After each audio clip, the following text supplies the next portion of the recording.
Ձեր ուժը խոստացել էր, որ ընտրվելու դեպքում, երբ դուք լինեք վարչապետ, 1 դրամով են աշխատելու։ Հիմա ձեր ուժի падգամավորներից քանիսն են պատրաստ 1 դրամով падգամավոր աշխատել։ Հիմա 3 Նարեկը հայտարարեց, որ ինքը պատրաստ է, մյուսները կտեսնենք, դա ամեն մարդ ինքն է որոշում, դա չկա։ Պարոն Կարապետյան, քանի որ փոխխոսնակի 3-րդ տեղը հասնելու է ուժեղ Հայաստանին, արդեն որոշել եք ով է զբաղեցնելու։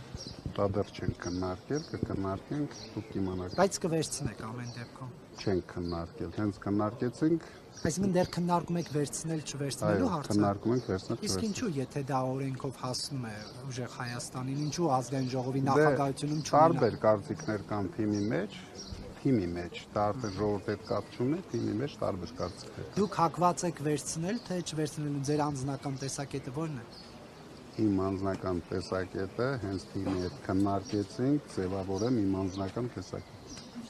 Եվ պարոն Կարապետյան, դուք 300,000 աշխատատեղ եք խոստանում ստեղծել, եթե լինեիք վարչապետ, հա։ Հիմա քանի որ չեք եղել վարչապետ, հնարավոր է հանուն Հայաստանի Հանրապետության մի կողմ թողնեք այս իշխանությունների հետ ձեր տարաձայնությունները եւ այդ 300,000 աշխատատեղ ստեղծելու, այսպես ասած, փաթեթը Առանց իշխանության 300,000 աշխատատեղ ստեղծելը շատ դժվար է, բայց մենք մեր աշխատատեղերը ամեն օր ստեղծելու ենք, դուք էլ դա տեսնելու եք։ Նոր գործարաններ լինելու են։ Անպայման։